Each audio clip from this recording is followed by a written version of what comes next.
Assalamualaikum warahmatullahi wabarakatuh. My name is Tasha Cynthia Ruswandi. In here, I will explanation about current teaching methodology in vocabulary. Vocabulary is claimed to be the most important part. Basically, without an abundance of vocabulary, good communication will not occur.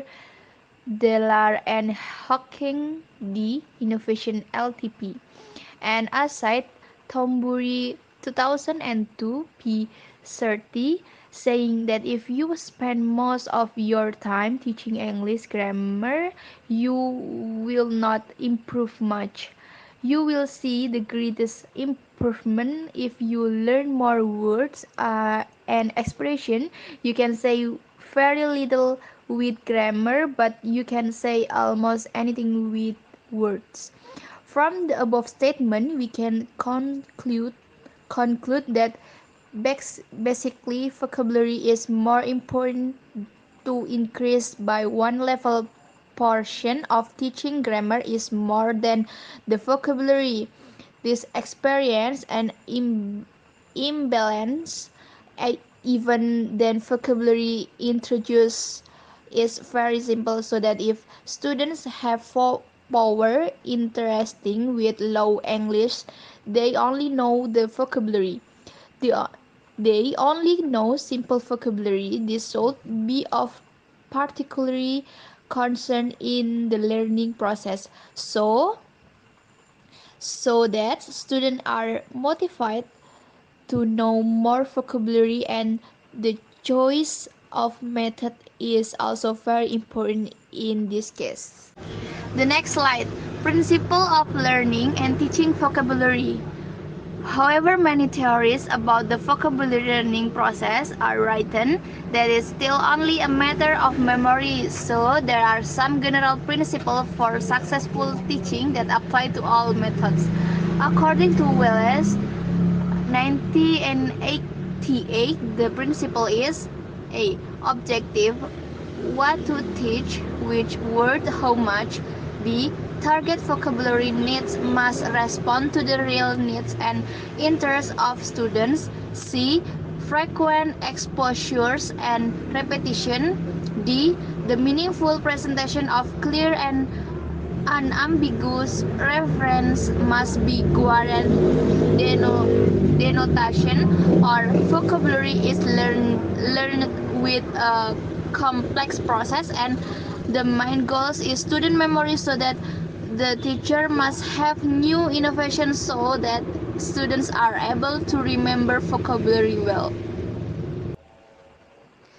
Next slide is how words are remembered. How does memory work?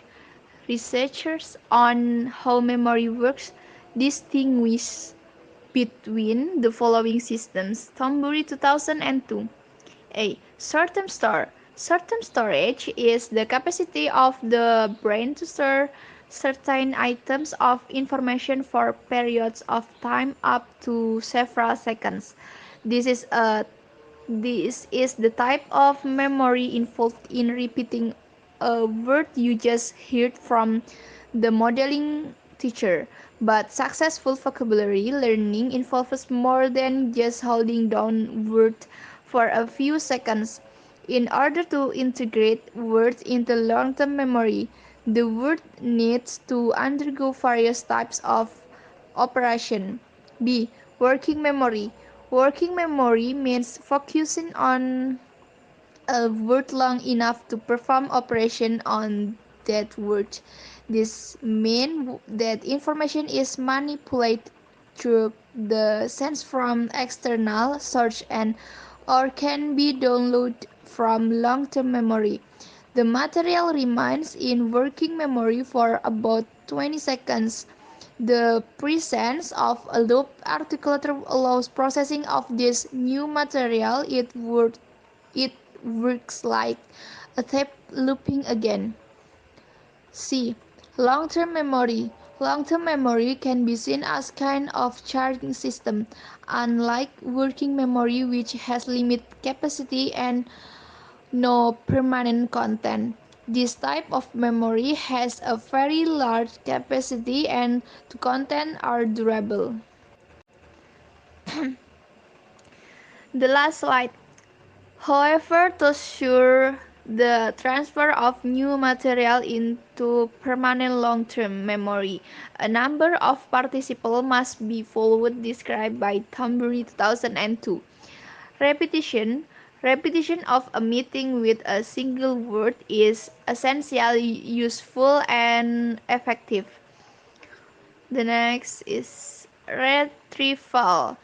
Another type of repetition activities which require retrieval, such as using new items in written assignment, helps students recall terms in the future.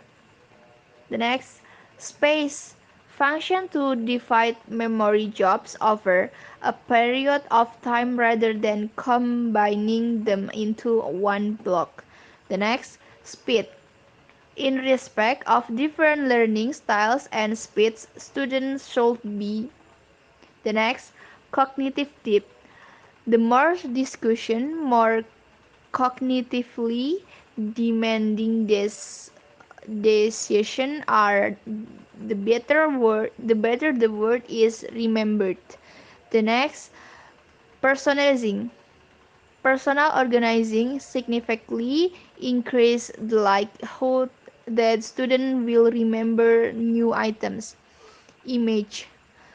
Words that are easy to visualize are easier to remember than words that can be remembered does not stir up with any image. Even abstract word can be associated with multiple mental image.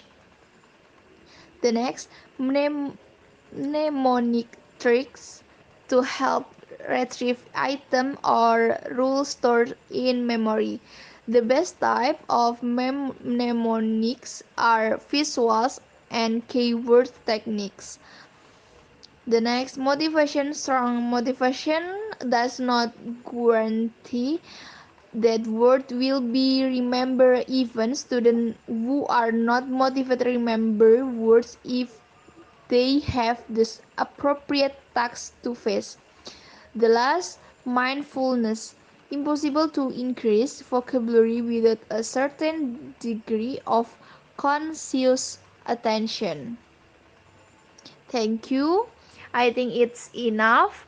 The last, I say wassalamualaikum warahmatullahi wabarakatuh.